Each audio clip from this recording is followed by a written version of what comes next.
Hi hello నమస్తే welcome to debate point. నేను ప్రణయ్ వర్మ. ఈరోజు తెలంగాణ రాష్ట్రంలో అసెంబ్లీ ఎన్నికలకు సంబంధించిన నేపథ్యంలో ఇప్పుడు పార్టీలకు సంబంధించినటువంటి అభ్యర్థుల లిస్టు విడుదలకు సంబంధించినటువంటి అంశాన్ని ఈరోజు మనం ప్రధానంగా చర్చిద్దాం. ముందుగా అధికార బీఆర్ఎస్ పార్టీకి సంబంధించినటువంటి అభ్యర్థులు నియోజకవర్గాలకు సంబంధించినటువంటి నేపథ్యంలో 119 నియోజకవర్గాలకు సంబంధించిన దాంట్లో 1-2 మినహా అన్ని సీట్లలో ఎవరు అభ్యర్థులు అనేది ప్రకటించిన నేపథ్యంలో ఇక కాంగ్రెస్ పార్టీకి సంబంధించి సిట్టింగ్ కమిటీ ఢిల్లీ వేదికగా 3 సమావేశాలు నిర్వహించారు. 3 సమావేశాలు నిర్వహించిన నేపథ్యంలో కొలిక్కి వచ్చినటువంటి నేపథ్యంలో ఇప్పటి వరకు మరి మొదటి జాబితాను కూడా విడుదల చేయకుండా ఆలోచిస్తూ ఉంది. అసలు మరి అధికార పార్టీని టెన్షన్ పెట్టేందుక లేదా కాంగ్రెస్ పార్టీ వ్యూహాత్మకంగా ఆలోచించేందుకు సన్నాహాలు గీస్తూ ఉందా? మరి కర్ణాటక తరహాలోనే అభ్యర్థుల ప్రకటన ఉండబోతుందా? తెలంగాణ రాష్ట్రానికి సంబంధించి ఈసారి ఖచ్చితంగా కూడా అధికారంలోకి కాంగ్రెస్ పార్టీని తీసుకురావాలి అన్నటువంటి వ్యూహాత్మకంగా కూడా కాంగ్రెస్ పార్టీ వెళ్తున్న నేపథ్యంలో మరి ఈ టికెట్లకు సంబంధించినటువంటి జాప్యం ఎందుకు జరుగుతూ ఉంది? అధికార పార్టీని టెన్షన్ పెట్టేందుక లేక ఎత్తులకు పై ఎత్తులు వేసేందుకు కాంగ్రెస్ పార్టీ వ్యూహాత్మకంగా ఆలోచిస్తుందా? దీనిపై చర్చ కొనసాగిద్దాం. మనతో పాటుగా డాక్టర్ శివకుమార్ గారు కాంగ్రెస్ పార్టీ నుంచి, అదేవిధంగా మనకు అధికార బీఆర్ఎస్ పార్టీ నుంచి మహమ్మద్ సైఫ్ గారు అండ్ అదేవిధంగా బీజేపీ పార్టీ నుంచి మదన్ మోహన్ గారు మనకు అందుబాటులో ఉన్నారు. ముందుగా కాంగ్రెస్ పార్టీ నుంచి డాక్టర్ శివకుమార్ గారితో మాట్లాడదాం. శివకుమార్ గారు, కాంగ్రెస్ పార్టీకి సంబంధించినటువంటి టికెట్ లిస్టుకి సంబంధించినటువంటి విషయాల్లో ఇప్పుడు అన్ని పార్టీల ఫోకస్ అంతా కూడా కాంగ్రెస్ పార్టీ పైన కనబడతా ఉంది. అయితే గతంలో మనం చూసుకుంటే కర్ణాటక ఎన్నికల్లో పార్టీకి ఆల్మోస్ట్ బీజేపీ అనౌన్స్ చేసిన తర్వాత కూడా చివరి ఒక 1 month ముందు కాంగ్రెస్ పార్టీ టికెట్స్ అనౌన్స్ చేసింది. అండ్ ఇప్పటికి తెలంగాణకు సంబంధించి మాట్లాడుకుంటే ఇప్పటికి 3 సార్లు కూడా సమావేశాలు జరిగాయి, కీలక భేటీలు జరిగాయి. ఏ నియోజకవర్గంలో ఎవరిని ప్రకటిస్తే మనం అధికారంలోకి వస్తామన్నటువంటి ఆలోచనలో కూడా వ్యూహాత్మకంగా ఆలోచించినటువంటి కమిటీకి సంబంధించి మరి ఇప్పటి వరకు ఎందుకు అసలు మొదటి విడతను కూడా విడుదల చేయట్లేదు? ఎందుకోసం? అధికార పార్టీని టెన్షన్ పెట్టేందుక లేకపోతే కర్ణాటక తరహాలోనే ఇప్పుడు అధికారంలోకి రావాలి తెలంగాణలో కూడా అన్నటువంటి ఆలోచనతో ఏ అభ్యర్థి అయితే బలంగా నియోజకవర్గంలో గెలుస్తాడో వాళ్ళ కోసం ఎదురు చూపులా? ముందుగా అమ్మా న్యూస్ ప్రేక్షకులకు, మీకు ప్యానల్ ఉన్న వారికి నమస్కారం. అయితే ఇక్కడ వచ్చే సిచ్యువేషన్ ప్రకారం ఏంటంటే కాంగ్రెస్ పార్టీ ఆల్రెడీ లిస్ట్ తయారు కాలేదనేది జనరల్గా ఇతర పార్టీలు లేకపోతే మీడియా శ్రేణులు అంతా అది ఎదురు చూస్తున్న టైప్. ఆల్రెడీ కాంగ్రెస్ పార్టీలో 63 మందితో జాబితా తయారుగా ఉంది. కాకపోతే ఉన్న సిచ్యువేషన్ని బట్టి పద్ధతి ప్రకారంగా వాళ్ళు ఆలోచిస్తున్నారు. ఇంకోటి ఏమంటే సిడబ్ల్యూసి కానీ హైకమాండ్ కానీ ఒక నిర్ణయానికి వచ్చేసిండ్రు. కాకపోతే ఇప్పుడు మొన్న రీసెంట్లీ జరిగిన ఒక పరిణామం ఏంటంటే ఆల్రెడీ ఏదైతే సిట్టింగ్ సీట్లు ఉన్నాయో ఆల్రెడీ ఖచ్చితంగా వాళ్ళే అక్కడ పోటీ చేస్తున్నారు కాబట్టి ఇబ్బంది లేదు. అదే కాకుండా ఈ మధ్యన కొంచెం పరిణామాలు చేంజ్ అయ్యి ఏదైతే బీసీ నినాదం ఎక్కువ ఎత్తుకోవడం జరిగింది. బీసీ నినాదంతో 24 సీట్లు ఖచ్చితంగా కేటాయించాలని, అదేగాక రాహుల్ గాంధీ గారు కూడా పార్లమెంట్కి 2 బీసీలని కేటాయించాలనేది కూడా ఒక నిర్ణయం తీసుకోవడం జరిగింది. దాంట్లో కొంచెం మార్పులు చేర్పులు జరుగుతున్నాయి.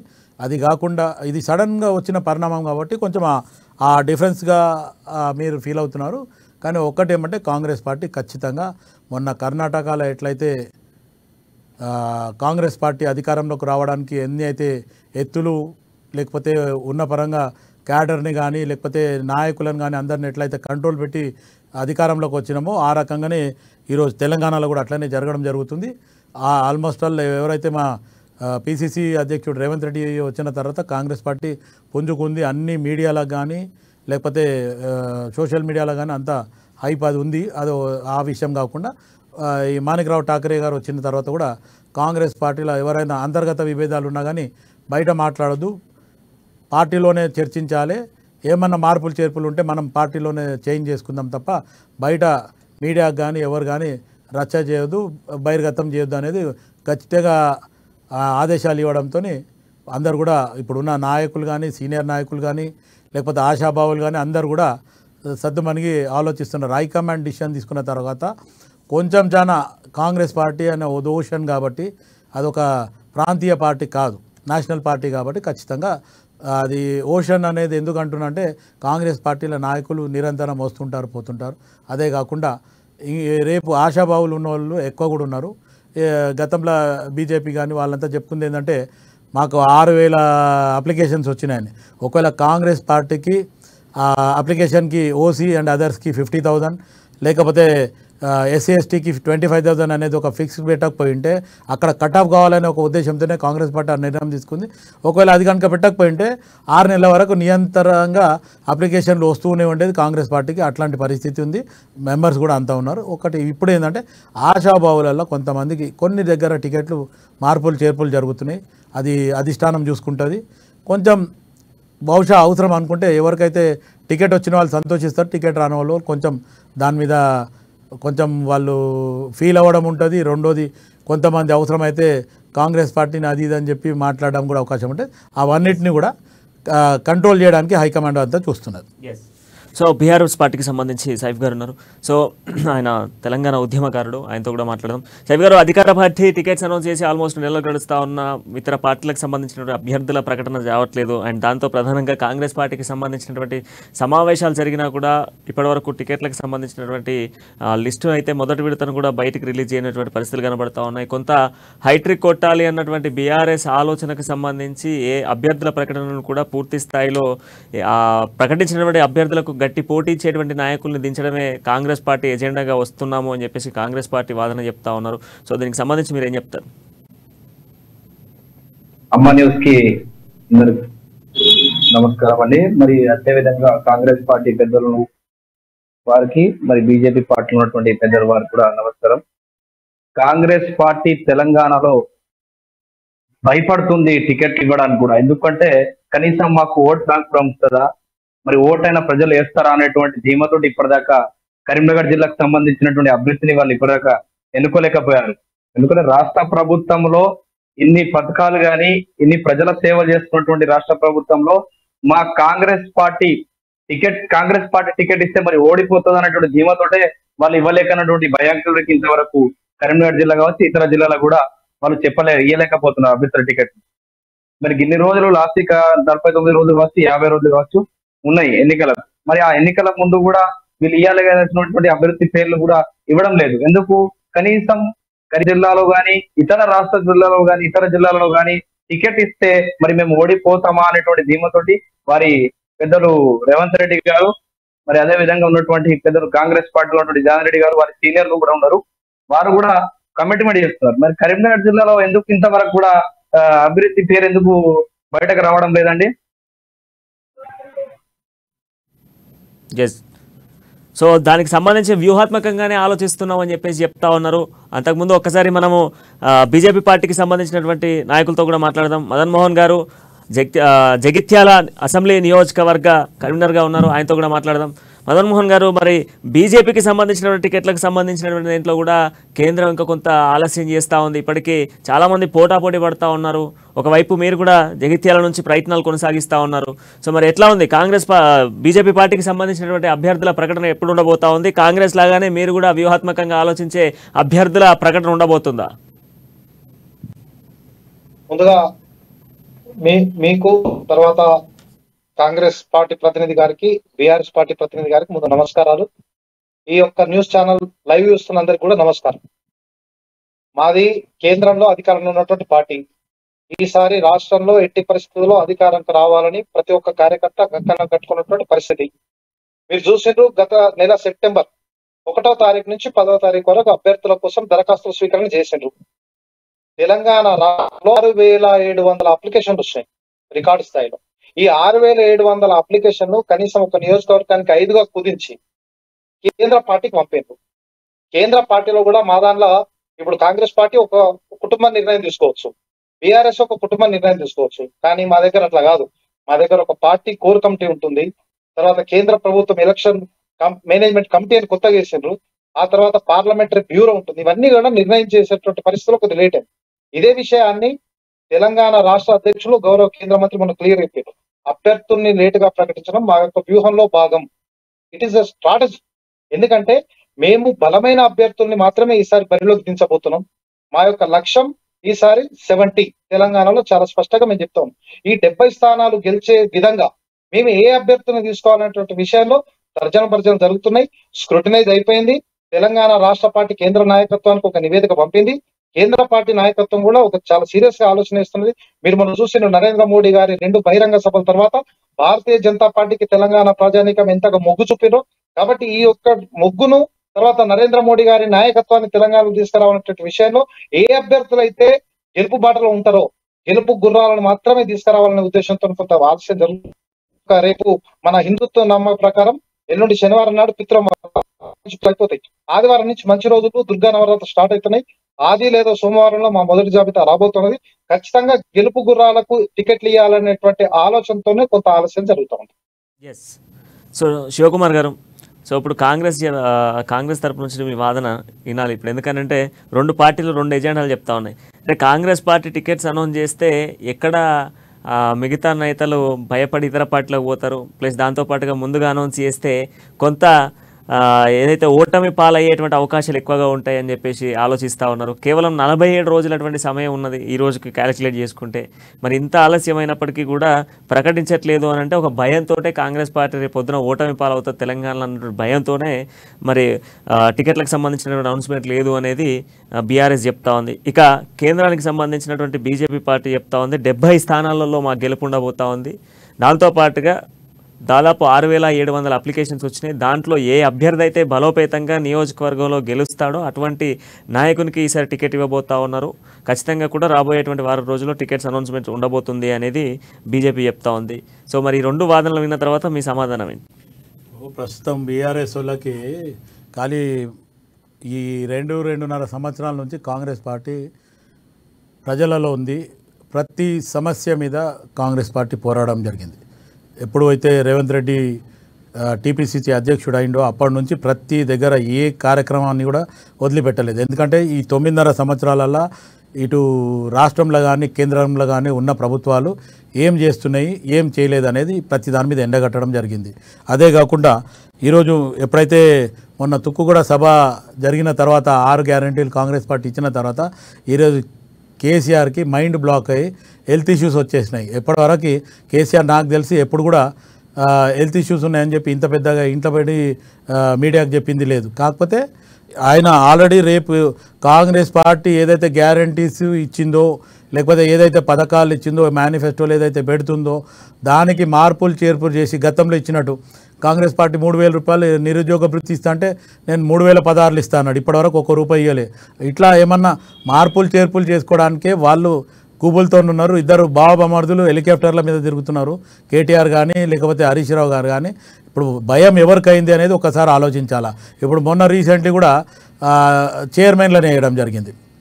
అటు ముత్తిరెడ్డి సబ్జెక్టులో కానీ ఇంకొకరి సబ్జెక్టులో కానీ చైర్మన్లను వేసిండ్రు. ఆల్రెడీ నోటిఫికేషన్ వస్తుందని వాళ్ళకి తెలిసిన తర్వాత ఈరోజు వాళ్ళు చైర్మన్లు వేస్తే ఆ చైర్మన్ అని చెప్పుకోవడానికే తప్ప వాళ్ళ పదవి అనుభవించలేరు, వాళ్ళకి హోదా లేదు.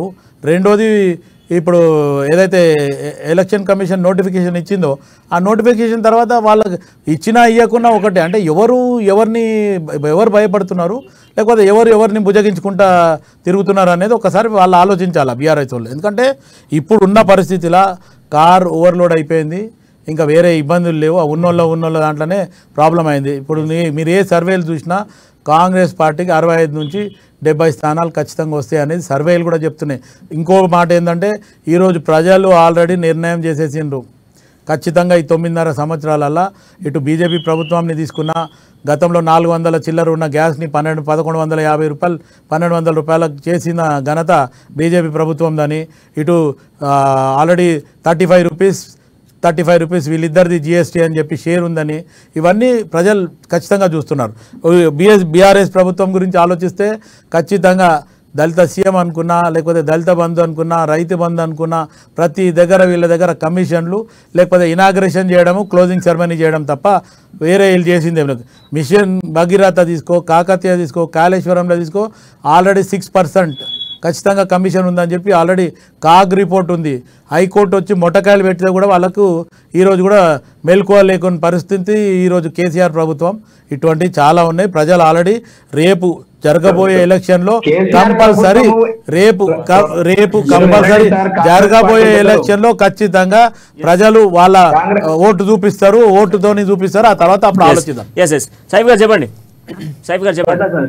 వీళ్ళు చెప్తున్నారు 6 గ్యారంటీలని సార్. 60 ఏళ్ళ కానీ టిఆర్ఎస్ పార్టీ కానీ కాంగ్రెస్ పార్టీ ఉన్నది. మరి ఆ 6 గ్యారంటీల నుంచి కానీ ఆ ఒక్క గ్యారంటీ కూడా వారు 60 ఏళ్ళలో ఇచ్చారా? మరి ఇప్పుడు ఎన్నికల ముందటు కప్పలు దుంకినట్టు మాట మాట్లాడుతున్నారు కాంగ్రెస్ పార్టీ వాళ్ళు.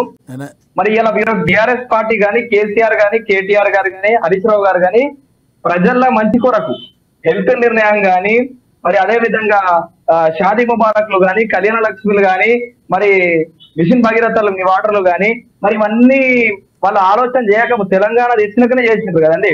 మరి మీరు 60 ఏళ్ళు నడిపించినటువంటి 6 గ్యారంటీలు ఒక గ్యారంటీ కూడా నడిపించలేకపోయారు ఎందుకండి కాంగ్రెస్ పార్టీలో?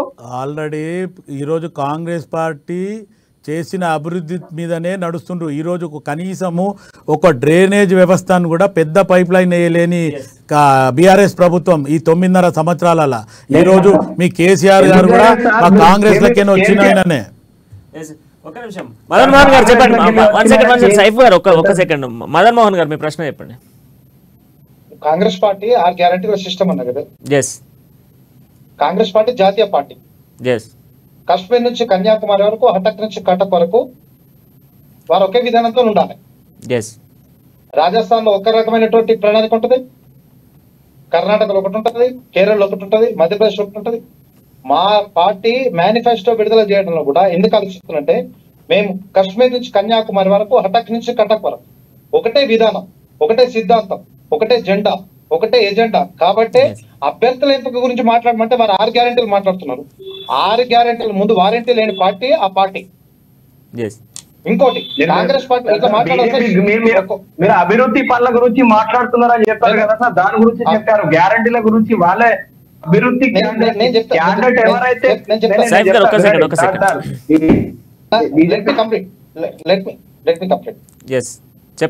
నేనేమంటున్నా అంటే అభ్యర్థుల ఎంపిక గురించి ముందు చర్చ ప్రారంభించారు. నేనేమంటున్నా కాంగ్రెస్ పార్టీ ఎవరైతే అభ్యర్థులు ప్రకటిస్తే గెలిస్తే ఖచ్చితంగా కాంగ్రెస్ లో ఉంటారని ప్రజలకు వాళ్ళు గ్యారంటీ ఇవ్వగలుగుతారా? 2014లో కాంగ్రెస్ ని గెలిచింది ఏంటి, టీఆర్ఎస్ లో కొనేంత మంది? 2018లో కాంగ్రెస్ పార్టీ నుంచి గెలిచింది ఎంతమంది, టీఆర్ఎస్ లో కొనేంత మంది? ఇప్పుడు కనుక కాంగ్రెస్ పార్టీలోంచి గెలిస్తే రేవంత్ రెడ్డి గారు స్వయంగా ప్రకటించారు 63 స్థానాలు గెలిస్తేనే మా వాళ్ళు ఉంటారు, లేకపోతే ప్రగతి భవన్ పోతారు అని చెప్పారు. కాబట్టి ముందుగా మీరు ప్రకటించే అభ్యర్థులు కాంగ్రెస్ పార్టీ పట్ల కట్టుబడి ఉంటారా? 2014లో మేము 5 గెలిచినాం, 5 2018 ఎలక్షన్ వరకు. 2019లో ఒక్కటే గెలిచినాం కావచ్చు, మేము 2018లో ఒక్కటే గెలిచినాం కావచ్చు. ఆ ఒక్కటి 3 అయింది తప్ప మైనస్ కాలేదు. కాబట్టి కాంగ్రెస్ పార్టీలో గెలిచిన అభ్యర్థులు ముందుగా కాంగ్రెస్ లో ఉంటారా? ఇది ప్రజలకు మీరు ఏం విధానం చెప్పదలుచుకున్నారు, ప్రజలకు ఏం గ్యారంటీ ఇవ్వదలుచుకున్నారు? ముందుగా మీరు గెలిచిన అభ్యర్థులు కాంగ్రెస్ పార్టీలో ఉండే విషయంలో 6 గ్యారంటీల కన్నా ముందు ప్రజలకు ఈ గ్యారంటీ ఇవ్వండి. శివకుమార్ గారు, వన్ క్లారిటీ పాయింట్. అంటే గతంలో 2018 ఎన్నికల్లో 12 మంది ఎమ్మెల్యేలు గెలిస్తే కాంగ్రెస్ పార్టీని వీడి ఆల్మోస్ట్ అందరూ కూడా బీఆర్ఎస్ పార్టీలో చేరి. బట్ ఇప్పుడు మొన్న రేవంత్ రెడ్డి గారు కూడా అన్నటువంటి మాట మనం చూస్తే 63 స్థానాల నుంచి 70 స్థానాల్లో కాంగ్రెస్ పార్టీ గెలిస్తేనే ఈరోజు గవర్నమెంట్ ఫామ్ చేయగలుగుతాం, అంతకు మిగిలిన ఏమైనా తగ్గితే మాత్రం ఖచ్చితంగా కూడా ప్రగతి భవన్ గేట్లోకి వెళ్లాల్సిందే అన్నటువంటి వాదనను కూడా రేవంత్ రెడ్డి గారు తీసుకొచ్చారు. సో ఆయన మదన్ మోహన్ గారు అన్నటువంటి పాయింట్ని కూడా అగ్రీ చేయాలి. ఎందుకు అంటే గతంలో బీజేపీ గెలిచినటువంటి అభ్యర్థులు అందులోనే ఉన్నారు, మళ్ళీ ఓడినా కూడా అందులోనే ఉన్నారు, మార్పులు చేర్పులు ఏం జరిగాయి. బట్ ఇతర పార్టీల నుంచి అందులో చేరారు తప్ప ఇందులో గెలిచినటువంటి వ్యక్తి ఏ వ్యక్తి కూడా ఇతర పార్టీలకు వెళ్ళలేదు. అయితే ఈ గ్యారంటీ ప్రజలకు ఇవ్వగలుగుతారా అనేది ఆయన సూటిగా అడుగుతున్నటువంటి ప్రశ్న. అయితే ఈడ రాజాసింగ్ ఒక్కరు తప్ప బీజేపీలకి గెలిచింది ఎవరు? దేశం కోసం ధర్మం కోసం అని బీజేపీ మాట్లాడతారు. నేనేమంటున్నా అంటే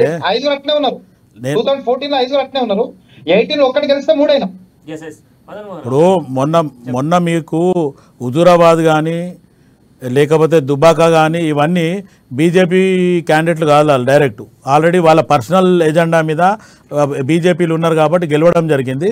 కాకపోతే ఒకటి ఏంటంటే ఇప్పుడు మీరు ఏదైతే రాజాసింగ్ సబ్జెక్ట్ వస్తే దేశం కోసం ధర్మం కోసం అని ఒకటే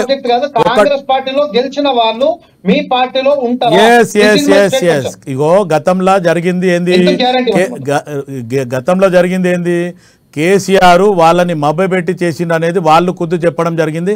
మొన్న రేవంత్ రెడ్డి గారు పీసీసీ అధ్యక్షుడు అయినాక వాళ్ళ మీద కోర్టుల కేసు వేయడం కూడా జరిగింది. ఇప్పుడు నెక్స్ట్ ఆ ఛాన్సెస్ ఉండవు, ఎందుకంటే ఇప్పుడు కేసీఆరే ఇప్పుడు మొత్తానికి ఇబ్బందులు పాల్లో ఉన్నాడు. రేపు అవసరం అనుకుంటే ఇప్పుడు మీరు ఇద్దరు గిట్ట కుమ్మక్ కాకపోయి ఉంటే మీరంటే in the sense Narendra Modi గారు కానీ కేసీఆర్ గారు కుమ్మక్ కాకపోయి ఉంటే ఈరోజు ఖచ్చితంగా ఆయన ఈరోజు జైలు పాలు కావాల్సింది.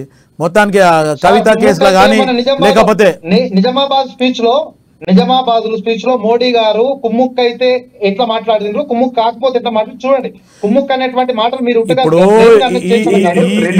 ఈ రోజు నరేంద్ర మోదీ మాట్లాడేది ఎలక్షన్ పరంగానే మాట్లాడిండు.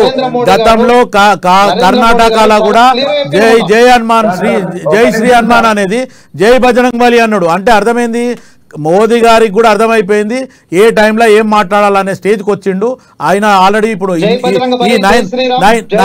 9.5 years నుంచి మాట్లాడండి, ఈ రోజు ఖచ్చితంగా మాట్లాడాల్సిన అవసరం ఏమొచ్చింది? 9.5 years లో మాట్లాడలేదు ఆయన.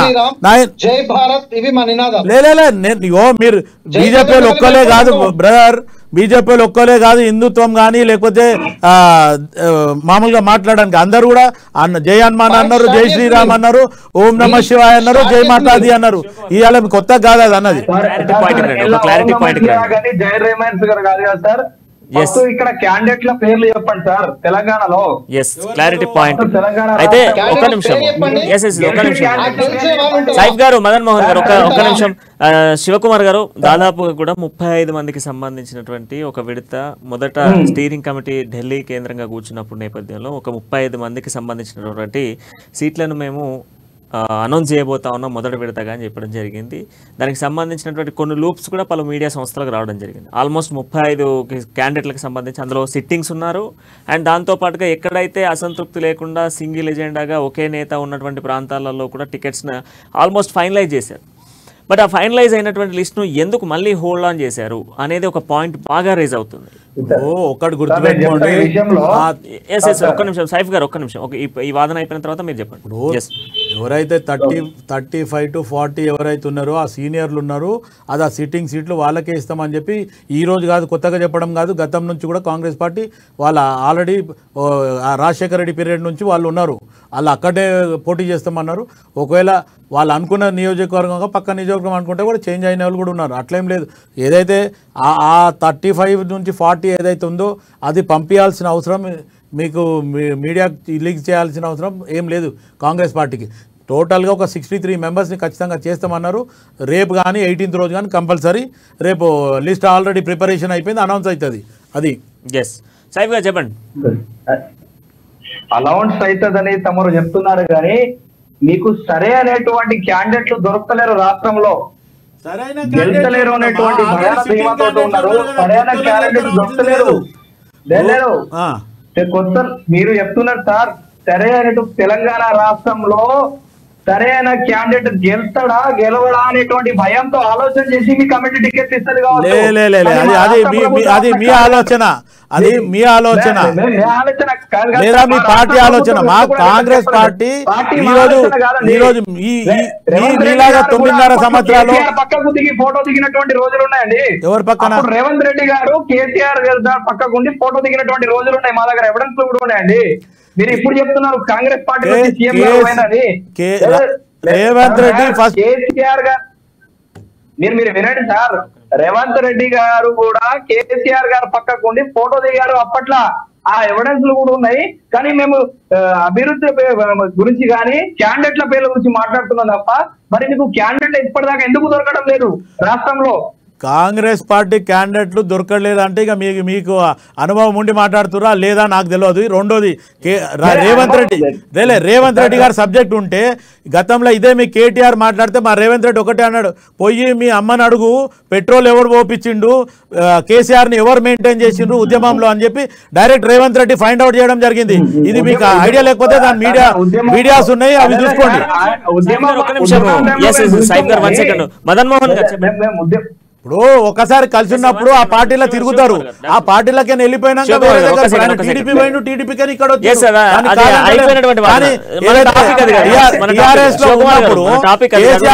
బండిలో పెట్రోల్ ఎవరు వచ్చారు మీ అమ్మని అడుగు కేటీఆర్ అని చెప్పిండు. మన టాపిక్ అది కాదు, మన టాపిక్ లో డైవర్ట్ అయిపోతున్నాం. సంబంధించిన లిస్టు కూడా నేను ఇప్పుడే చెప్తాను, క్యాండిడేట్లకు సంబంధించిన లిస్టును కూడా నేను చెప్తాను. మదన్ మోహన్ గారు చెప్పండి. సబ్జెక్టు క్యాండిడేట్లు ఎందుకు లేట్ అవుతుంది ఇంతే కదా. శివకుమార్ గారు ఏమన్నారంటే రఘునందన్ రావు గారు, ఈటల రాజేందర్ గారు మీ పార్టీ కాదు అని అంటారు. అసలు రేవంత్ రెడ్డి ఏం పార్టీ? కాంగ్రెస్ లో పుట్టిండా? కాంగ్రెస్ లో పెరిగిండా? కాబట్టి రఘునందన్ రావు అయినా ఈటెల రాజేందర్ రావు అయినా మా పార్టీలోకి వస్తే వాళ్ళు మా పార్టీ క్యాండిడేట్. మా పార్టీ బీఫామ్ మీద గెలిచారు, మా పార్టీ బీఫామ్ మీద గెలిచిండ్రు. ఎంత అసంతృప్తి ఉన్నదో ఇంకోటి ఉన్నదో ఎవరు పెడితే మా పార్టీలో ఉన్నారు. ఒక సవితా ఇంద్రారెడ్డి లాగానో ఒక ఎల్బీ నగర్ సుధీర్ రెడ్డి లాగానో మా పార్టీ నుంచి పోలే, అధికార పార్టీలో పోలే. ఇవాళ ఇంకోటి, కాంగ్రెస్ పార్టీ చాలా మంది అభ్యర్థుల్ని ప్రగతి భవన్ స్పాన్సర్ చేస్తున్నది, చాలా మంది గెలిచిన తర్వాత ధృవీకరణ పత్రం తీసుకొని గాంధీ భవన్ కాకుండా ప్రగతి భవన్ కోవడానికి సిద్ధంగా ఉన్నారు. ఇది కాంగ్రెస్ పార్టీ అభ్యర్థుల సచ్చీలత. వారు సిద్ధాంతంగా కట్టుబడి ఉంటారా? కాంగ్రెస్ పార్టీలో ఉంటారా? ప్రతిపక్షంలోకి వచ్చిన గెలిచినా ఓడిపోయినా వాళ్ళు వాళ్ళ పార్టీలో ఉంటారా లేదా అనేది ముందు చూసుకోండి. మేము ఛాలెంజ్ చేస్తున్నాం. మా తరపున 119 మంది అభ్యర్థులు గెలిచినా ఓడిపోయినా భారతీయ జనతా పార్టీలోనే ఉంటారు. ఛాలెంజ్ మీరు చేయగలుగుతారా? గతంలో జరిగినట్టు ఈసారి ఖచ్చితంగా కాంగ్రెస్ పార్టీలో ఓడినా గెలిచినా కాంగ్రెస్ పార్టీలకి వేరే దగ్గర పోరు. అది నేను ఖచ్చితంగా గ్యారంటీ. అంటే ఎవరు గ్యారంటీ ఎట్లా ఇస్తారు చెప్పండి, మీరే గ్యారంటీ ఏ రకంగా ఇస్తారు చెప్పండి, లేదా గ్యారంటీ ఏ రకంగా ఇవ్వాలా మీకు అది చెప్పండి. మా పార్టీ గురించి మేము మాట్లాడాలా? మీ పార్టీకి మేము గ్యారంటీ ఎందుకు ఇస్తాము? లేదా మీ పార్టీ గ్యారంటీ ఎందుకు గ్యారంటీ మీకు ఆన్సర్ చేయాల్సిన అవసరం ఏముంది? మీ పార్టీలో మీరు చూసుకోండి. లేదు మీరు కాంగ్రెస్ పార్టీ గ్యారంటీ ఉంటదా అంటే మీకు గ్యారంటీ చెప్పాల్సిన అవసరం లేదు. మేము మా గ్యారంటీ మాకుంది, మా నమ్మకం మాకుంది. ఈ రోజు ప్రజలకు ఏం కావాలో అది ఇస్తున్నాం మేము. క్యాండిడేట్లు ఎవరో చెప్పాలి ముందు వాళ్ళు. ప్రగతి భవన్ గాంధీ భవన్ స్పాన్సర్ చేస్తా ఉన్నది. గెలిచిన తర్వాత గాంధీ భవన్ పోతారు. ఈ విషయంలో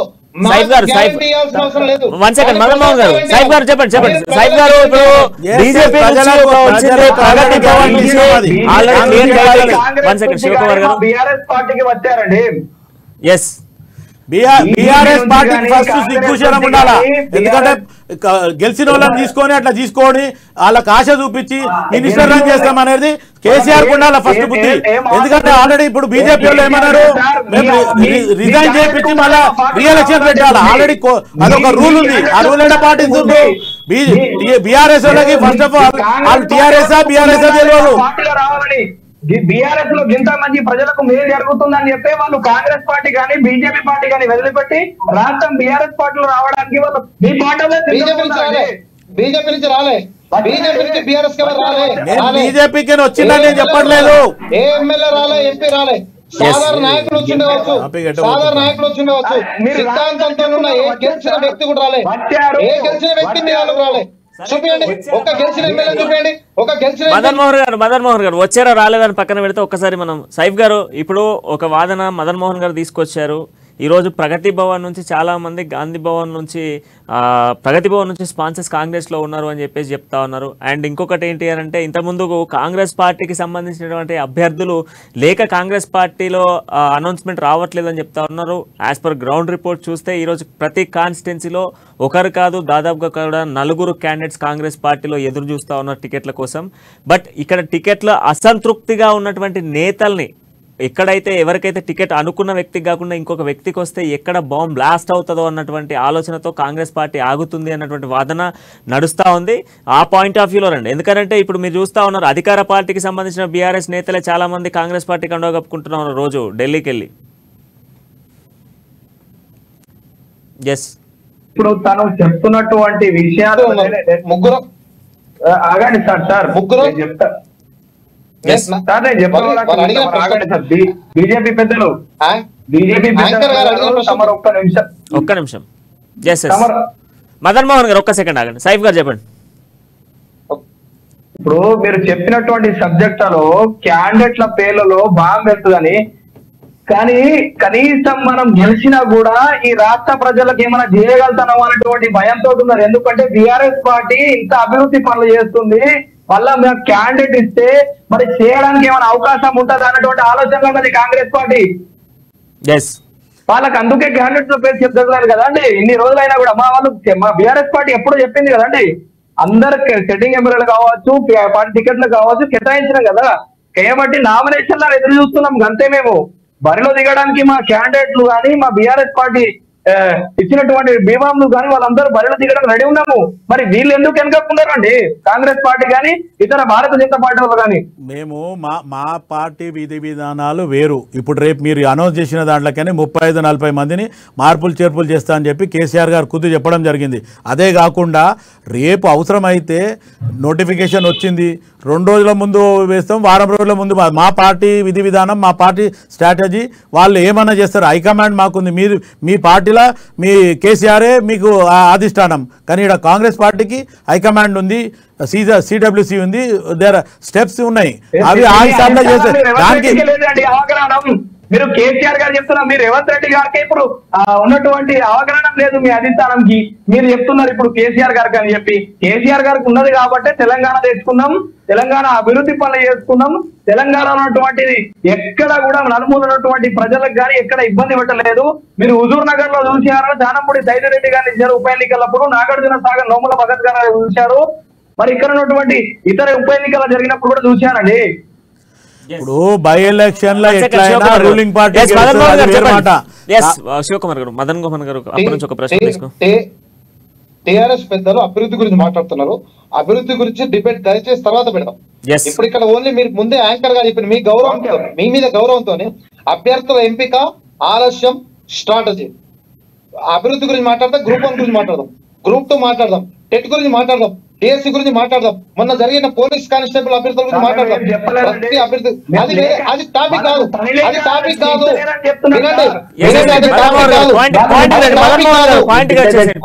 అది టాపిక్ కాదు, అందుకే నేను అంటున్నా అది టాపిక్ కాదు.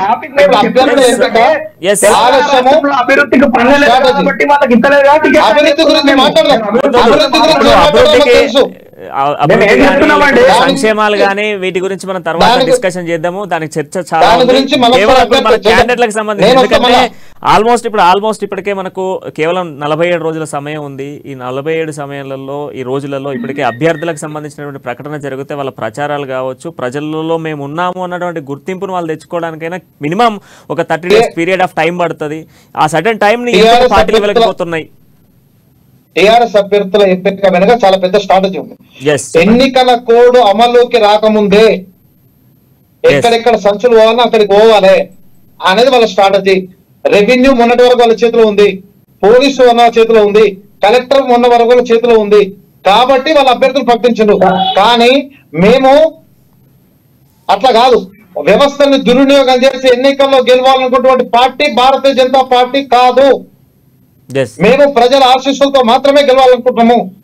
మాకు 6700 అప్లికేషన్లు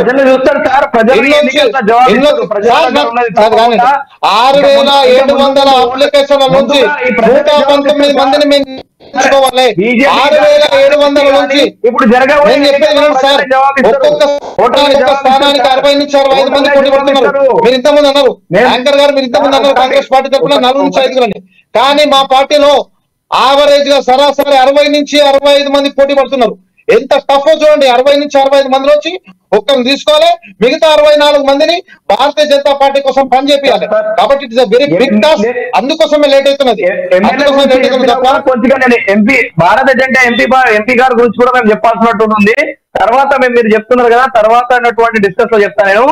చెప్తున్నారు 60 మంది, కనీసం కరీంనగర్ జిల్లాలో పార్లమెంట్ సభ్యులు బండి సంజయ్ గారు గెలిచినా కూడా ప్రజలు ఏం పని చేయలేకపోతున్నారు అనేటువంటి తీర్పు ఈ రోజు తెలంగాణ ప్రజలు పార్టీకి 5 సంవత్సరాలలో కేంద్రం, ఆయన కేంద్రంలో ఎంపీగా ఉండి రైల్వే లైన్ ఏం తెచ్చిండు, హైవే లైన్ తెచ్చిండు, అంబులెన్స్ లైన్ తెచ్చిండు. నేను చెప్పడానికి సిద్ధంగా ఉన్నా. కేవలం కరీంనగర్ ప్రభుత్వ ఆసుపత్రికి కోవిడ్ సమయంలో ఉన్నప్పుడు రెమెడీస్ వచ్చినాయి. మాట్లాడదాం. నేనే ఏ క్షణమైన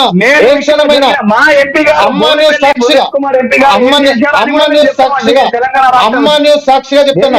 అమ్మ న్యూస్ వారు అవకాశం ఇస్తే మదన్మోహన్ గారు అభివృద్ధికి సంబంధించి కావచ్చు, ఒకసారి సైఫ్ గారితో మాట్లాడదాం. సైఫ్ గారు, ఇప్పుడు ఒక పాయింట్ నేను రేజ్ చేస్తా ఉన్నా. ఈ రోజు కాంగ్రెస్ పార్టీ కానీ బీజేపీ పార్టీ కానీ టికెట్ల అనౌన్స్మెంట్ అనౌన్స్మెంట్కి సంబంధించిన నేపథ్యంలో కొంత వ్యూహాత్మకంగా ఆలోచించినప్పుడు ఇంతకుముందు మదన్ మోహన్ గారు అన్నట్టుగా ఒక్కొక్క నియోజకవర్గం నుంచి చాలా అప్లికేషన్స్ ఇటు గాంధీ భవన్ కావచ్చు లేదా బీజేపీ పార్టీ ఆఫీస్ కావచ్చు చాలా వరకు వచ్చాయి. అయితే దాంట్లో కొంత వెతుకులాట కావచ్చు, అభ్యర్థుల ప్రకటన కావచ్చు, ఇది కొంత ఆలస్యాన్ని పక్కన పెడితే ఈరోజు కాంగ్రెస్ పార్టీ తీసుకొస్తున్నటువంటి పాయింట్ ఏంటి అని అంటే కాంగ్రెస్ బీఆర్ఎస్ను టెన్షన్ పడే విధంగా ఈరోజు కాంగ్రెస్లో ఏ అభ్యర్థిని తీసుకొస్తే అక్కడ ఉన్నటువంటి సిట్టింగ్ సీట్ కోల్పోయేటువంటి ఛాన్సెస్ ఉంటాయో ఆ ఆలోచనతోనే వ్యూహాత్మకంగా తీసుకొస్తుంది కాంగ్రెస్ పార్టీ అనేది కాంగ్రెస్ పార్టీ పాయింట్. ఈ పాయింట్ మీరు ఏం చెప్తారు?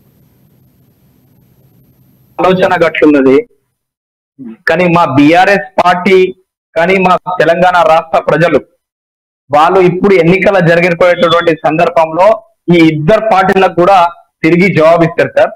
దీంట్లో వీళ్ళకి మేము చెప్తున్నాం కదా, ఏమని చెప్తున్నాం, బీఆర్ఎస్ పార్టీ సంక్షేమాలు కానీ బీఆర్ఎస్ అభివృద్ధి కానీ క్యాండిడేట్లు కానీ తొందరగా ఎందుకు ఇచ్చినామండి? ప్రజలకు తెలుసు కదా ఏ పార్టీ వస్తే ఏం చేస్తుంది, ఏ పార్టీ రాకుంటే ఏం చేస్తుంది అని. గత 60 ఏళ్ళలో ఉన్నటువంటి కాంగ్రెస్ పార్టీ ఏం చేయగలదు, మరి ఉన్నటువంటి భారత జనతా పార్టీ ఏం చేసినట్టు ప్రజలకు తెలుసు సార్. అది ప్రజలు జవాబు తప్పకుండా ఎన్నికల్లో ఇస్తారు సార్. దానికి మేము బీఆర్ఎస్ పార్టీ ఎటువంటిది భయపడడం లేదు, మరి బీఆర్ఎస్ ఉన్నటువంటి క్యాండిడేట్లు భయపడడం లేదు. ఎప్పటికైనా సిద్ధంగా రెడీ ఉన్నటువంటి తెలంగాణ రాష్ట్ర బీఆర్ఎస్ పార్టీ మా కేసీఆర్ గారు మరి మా కేటీఆర్ గారు ఇన్నటువంటిది తప్పకుండా సిద్ధంగా ఉన్నామండి. మేము ఇప్పుడు ప్రజలు ఇచ్చే జవాబే మీ ఇద్దరు మీ అమ్మా న్యూస్ కానీ ఇతర ఎలక్ట్రానిక్ మీడియా గెలుస్తుందని నేను చెప్తున్నా సార్. శివకుమార్ గారు, ఒక వాదన, ఈరోజు అసంతృప్తి తలెత్తుతుంది అన్నటువంటి ఇది ఆందోళన, దాంతో పాటుగా ఏఐసిసికి సంబంధించి సిడబ్ల్యూసి సమావేశాల్లో వ్యూహాత్మకంగా కూడా ఒక వ్యూహరచన చేస్తూ ఈరోజు పార్టీకి సంబంధించినటువంటి కర్ణాటకలో ఏదైతే ప్లాన్ అమలు చేశారో అదే ప్లాన్ని అదే వ్యూహాత్మకంగా కూడా తెలంగాణలో కూడా అదే క్రియేషన్ చేయాలి. దాంతోపాటుగా ఇప్పుడు కర్ణాటక స్ట్రాటజీని యాజ్ యూజువల్గా మనకు తెలంగాణలో ఎట్లయితే ఇంప్లిమెంట్ చేస్తూ ఉన్నారో అదే స్ట్రాటజీని కూడా సిడబ్ల్యూసి అండ్ దాంతోపాటుగా స్టీరింగ్ కమిటీ నిర్ణయం తీసుకొని కావాలని ఇటువంటి గ్యాప్యం చేస్తూ లేట్ ప్రాసెస్ చేస్తూ ఉంది అన్నటువంటి వాదన కూడా కొన్ని పత్రికల్లో వస్తాయి. ఇది వాస్తవమేనా? నేను ఏమంటున్నంటే ఇప్పుడు బీఆర్ఎస్ లాగా ఏదో ప్రాంతీయ పార్టీ కాదు. నేను మొదటి నుంచి నేను చెప్పేది అదే, ఇప్పటివరకు చెప్పినా కూడా అదే. Congress party it's an ocean. జనరల్గా 137 సంవత్సరాల పార్టీ, ఈరోజు కొత్తగా వచ్చింది కాదు. వీళ్ళెవరు కూడా ప్రశ్నించడం వరకే ఉంటుంది తప్ప ఈరోజు కాంగ్రెస్ పార్టీ చేసిన అభివృద్ధి ఈరోజు ఈ 9.5 సంవత్సరాలలో ఈ రెండు పార్టీలు చేసింది ఏమైతుందో శ్వేతపత్రం వదలమని చెప్పి రెండు పార్టీలకు కూడా నేను మీ అమ్మా న్యూస్ పరంగా నేను డిమాండ్ చేస్తున్నా. వీళ్ళు ఈ 9.5 సంవత్సరాల కాంగ్రెస్ పార్టీని వదిలేసి వీళ్ళు చేసిన అభివృద్ధి ఏంది, దీనివల్ల ఏమైనా కొత్త ఇండస్ట్రీస్ తెచ్చిండ్రా, లేకపోతే ఇంకేమైనా ప్రాజెక్టులు కట్టిన? కాళేశ్వరం అన్నారు, అది ఆల్రెడీ బాహుబలి మోటార్లతో సహా మునిగిపోయింది. అంటే నేను ఎందుకు చెప్తున్నా ఇవన్నీ అంటే ఈ 9.5 సంవత్సరాల వీళ్ళు చేసిన ప్రజలకు మేలైన అభివృద్ధి ఏంది? ఇప్పుడు బీజేపీ కూడా ఆత్మనిర్భర్ భారత్ అని చెప్పి ఒక ప్రోగ్రాం తీసుకొచ్చింది. ఆత్మనిర్భర్ భారత్లో ఏ యువకునికి లేకపోతే ఎంటర్ప్రైనర్షిప్కి ఎవరికి డెవలప్మెంట్ చేసిండ్రు? వాళ్ళు ఒక వైట్ పేపర్ రిలీజ్ చేయమని చెప్పండి. ఎందుకంటే మాటలు చెప్పడము, మీడియా ముందు మాట్లాడము, లేకపోతే ఇప్పుడు బీజేపీ అనేది పక్కన పెట్టి నరేంద్ర మోడీ హైప్ అయిపోయింది బీజేపీ వాళ్ళకి మొత్తం. నరేంద్ర మోడీ అంటే బీజేపీ అనేది పక్కన పెట్టి నరేంద్ర మోడీ ఈరోజు ఒకప్పుడు నరేంద్ర మోదీ మీద ఆలోచించిన విధానము, ఆయన ఉండే స్టైల్ చాలా ఓకే అనుకున్నాం. కానీ ఈరోజు ఈ ఫ్యామిలీస్ ఉన్నోళ్ళు కంటే కూడా ఆయన మొత్తానికి ఆదాని అంబానీకి వాళ్ళకి దాచిపెట్టి ఈరోజు మొత్తానికి ఈ 2004కి ముందు ఏదైతే ప్రధానమంత్రులు ఉన్నారో వాళ్ళు ఎంతైతే అప్పు చేసో దానికి 3 times ఈరోజు నరేంద్ర మోదీ గారు అప్పు చేసి పెట్టినరు. ఎక్కడ డెవలప్మెంట్ చేసినారు? ఇప్పుడు ప్రజల మీద ఆల్రెడీ బీఆర్ఎస్ వాళ్ళు చేసిన అప్పే 1,25,000 రూపాయలు ప్రతి తలకాయ మీద ఉంది. ఇటువంటప్పుడు ఇంకా మేము చేసినామంటే ఏం చేసిండ్రు? అది ఒకటి. ఇంకోటి ఏంటంటే కాంగ్రెస్ పార్టీ రేపు టికెట్ అనౌన్స్ చేసేది అది కాంగ్రెస్ పార్టీ హెడేక్. ఈ బీజేపీకి కానీ బీఆర్ఎస్కి కానీ సంబంధం లేని విషయం. రేపు ఎలక్షన్లో ఏదైతే పోరాడేటప్పుడు ఖచ్చితంగా ఆ టైంలో ఏదైతే 2-3 పార్టీల మధ్యన ఏదైతే ఫైట్ ఉంటుందో అక్కడ ఎవరు గెలుస్తారు అనేది అది మీరు ఆలోచించండి. కానీ ఇప్పుడు మా పార్టీ టికెట్ అనౌన్స్ చేస్తే ఏంది, అనౌన్స్ చేయకపోతే మీకేం బాధ, మీకేం సంబంధం? అక్కడ purely depends upon Congress party. వాళ్ళు నచ్చురులకు ఇస్తారా లేకపోతే వాళ్ళ మనుషులకు ఇస్తారా, depends upon Congress party. Madan Mohan గారు చెప్పండి. కాంగ్రెస్ పార్టీ టికెట్లు ఎవరికి ఇస్తుంది, ఎవరికి ఏది, ఏ స్ట్రాటజీ సార్ మీ తలకాయ నొప్పి, మాకు సంబంధం. మేము కూడా ఒప్పుకుంటాం. కానీ యాంకర్ గారు ఏం చెప్పిందంటే కాంగ్రెస్ పార్టీ టిఆర్ఎస్ టెన్షన్ పెట్టడానికి అభ్యర్థులు ఆపుతున్నదా అని అడిగిండు. దానికి మీరు జవాబు ఇవ్వలే. అసలు ముందు మీకు టెన్షన్ ఉంది, గెలిచినోడు ఉంటారా, టికెట్ ఇచ్చినోడు ఉంటాడా? ఇంకోటి వినండి వినండి, మీరు మాట్లాడిన సేపు వినండి, మీరు మాట్లాడిన సేపు విన్నా, దయచేసి నా మాట వినాలి. ఇది వాదనలో ముందు లక్షణం. నేను అడ్వకేట్ ను, ముందు మీరు మాట్లాడినది విన్నా. ఇంకోటి నరేంద్ర మోడీ గురించి మీరు చెప్పిండ్రు, ఆత్మ నిర్భర్ భారత్ ద్వారా ఎంతమంది వచ్చినాడు. ఇవాళ మీరు గూగుల్లో పెట్టి చూసుకోండి, వందే భారత్ ఎక్స్ప్రెస్ ఆత్మ నిర్భర్ భారత్ లో రాలేదా? మన భారతదేశంలో తయారైనటువంటి 2 వ్యాక్సిన్లు, ఒకప్పుడు పోలియో వ్యాక్సిన్ కోసం 50 సంవత్సరాలు దిగుమతి చేసుకోవడానికి ఎదురు చూసినటువంటి భారతదేశం ఇవాళ కరోనా వ్యాక్సిన్ ప్రపంచం మొత్తం దిగుమతి చేయలేదా? మనం ఎగుమతి చేసినామండి. ఇది భారతదేశంలో నరేంద్ర మోడీ గారు డెవలప్మెంట్ చేస్తున్నారు. చాలా పెద్ద సబ్జెక్ట్. వ్యాక్సిన్ కాస్ట్ ఎంత, మనకెంత కమ్మిండ్రు, అది ఒక్కసారి ఆలోచించండి. మీరు కొనుక్కున్నారా వ్యాక్సిన్? మీరు కొనుక్కున్నారా? మీకు ఫ్రీ చేసారా? నాకైతే ఫ్రీ చేశారు, నాకు ఫ్రీ చేశారు, యాంకర్ గారు కూడా ఫ్రీ చేశారు. మీకు కొనుక్కున్నారా? మీరు యాంకర్ గారు దయచేసి అడగండి, మీరు వ్యాక్సిన్ కి ఏమైనా డబ్బులు చెల్లించిందా? భారతదేశంలో ఏ పౌరుడైనా వ్యాక్సిన్ కు చెల్లించిందా? చూపిస్తారా? భారతదేశంలోని ప్రతి పౌరునికి 2 వ్యాక్సిన్లు ఫ్రీగా ఇచ్చిండ్రు. అవునా కాదా? దీనికి నేను ఓపెన్ డిబేట్ సిద్ధంగా ఉన్నా.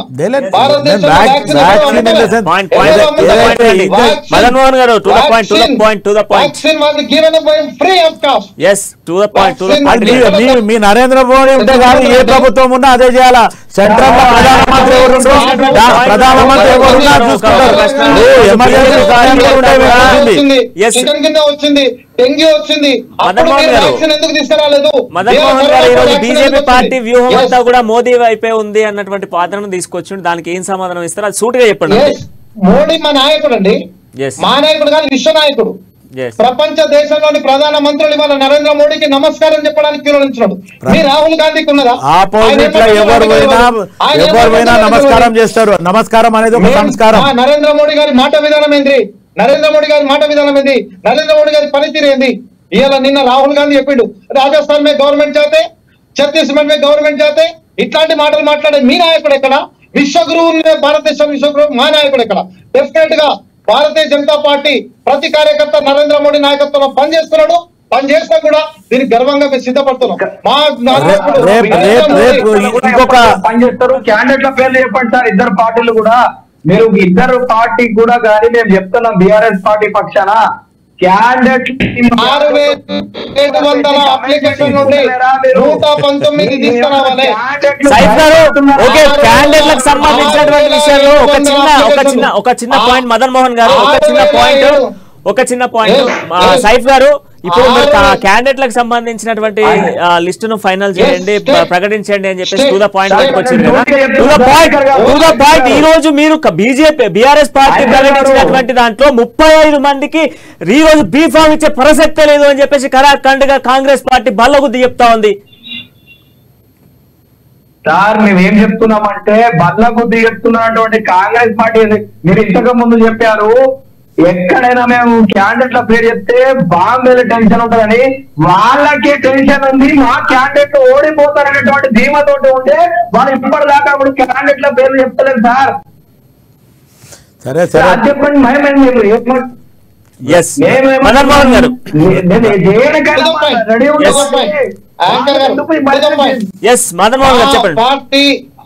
మా పార్టీ అభ్యర్థుల్ని ప్రకటించడానికి జరుగుతున్న ఆలస్యానికి ప్రధానమైన కారణం నెంబర్ 1, 6,700 అప్లికేషన్లు వచ్చినాయి. దీన్ని 119 కుదించాలి. నెంబర్ 1. నెంబర్ 2, మాకు రాష్ట్ర పార్టీ ఉంటది, రాష్ట్ర పార్టీ నుంచి కేంద్ర నాయకత్వం ఉంటది, పార్లమెంటరీ బోర్డు ఉంటది, ఇవన్నీ నిర్ణయం తీసుకొని గెలిచాం. ఇంకోటి, మేము ఏకాఏకన పార్టీ అభ్యర్థి ప్రకటించాం. ఎవరెవరైతే ఆశావాహులు ఉన్నారో వాళ్ళందరినీ కూర్చున్నబెట్టి మరి పలానా అభ్యర్థికి మేము ప్రకటించాలి పరిస్థితి ఉన్నది, మీరందరూ కూడా పనిచేయాలి అని చెప్పి ఆ విధంగా హామీ తీసుకున్న తర్వాత కోసం మాత్రమే యాంకర్ గాని 2 ఆలస్యం జిల్లాలో కాంగ్రెస్ పార్టీ గాని బీఆర్ఎస్ కాంగ్రెస్ గాని బీజేపీ గాని 2 క్యాండిడేట్లని వెనకకి ఎందుకున్నారు అనేటువంటి సూటి క్వశ్చన్ అడుగుతున్నా సార్. మీరు నియోజకవర్గం చెప్పుకుని పేర్లు నేను చెప్తాం, 60 పేర్లు చెప్తాం. కరీంనగర్ జిల్లా నియోజకవర్గం సంబంధించినటువంటి కాంగ్రెస్ పార్టీ గాని భారతీయ జనతా పార్టీ క్యాండిడేట్ గాని ఎందుకు బయటకు? మదన్ మోహన్ గారు ఆయన కాంగ్రెస్ పార్టీకి బీజేపీ పార్టీకి సంబంధించి కరీంనగర్ జిల్లాకి సంబంధించి కరీంనగర్ లో ఉన్నటువంటి కరీంనగర్ టౌన్ కి సంబంధించినటువంటి అభ్యర్థి ఎవరు అన్నటువంటి పాయింట్ తీసుకొస్తా ఉన్నాడు. ఇవాళ పేపర్ చూస్తే తెలిస్తే వాళ్ళకు బండి సంజయ్ దాదాపుగా ఖరారు చేసిందని చెప్తున్నారు. అప్డేట్ కోసం మీరు వేచి ఉండండి. Be in touch with us. Be in touch with Bharatiya Janata party follow కండి.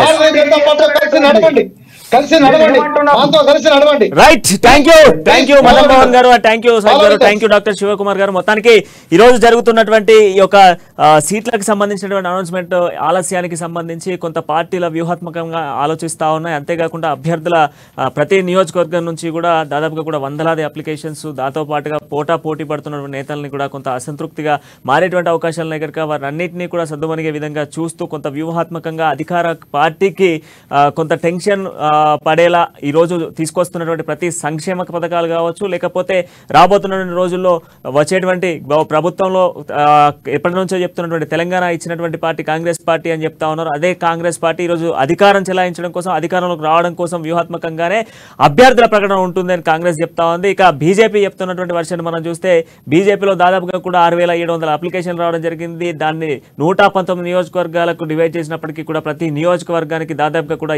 56 అప్లికేషన్లు అని చెప్పుకోవాలి. ఈ 56 అప్లికేషన్లను మొత్తం డివైడ్ చేస్తూ అందులో ఒక అభ్యర్థిని తీయడం అనేది ప్రధానంగా కొంత కష్టమైనటువంటి విషయం. వీటన్నిటి వల్లనే కొంత ఆలస్యం జరుగుతుంది అనేది మాత్రం పార్టీలు చెప్తా ఉన్నాయి. సో మొత్తానికైతే ఇది ఈరోజు డిబేట్ పాయింట్. మరో డిబేట్ పాయింట్తో మళ్ళీ కలుద్దాం. అంటే నేను చూస్తున్నాను అమ్మా న్యూస్, జనం కోసం నిజం కోసం.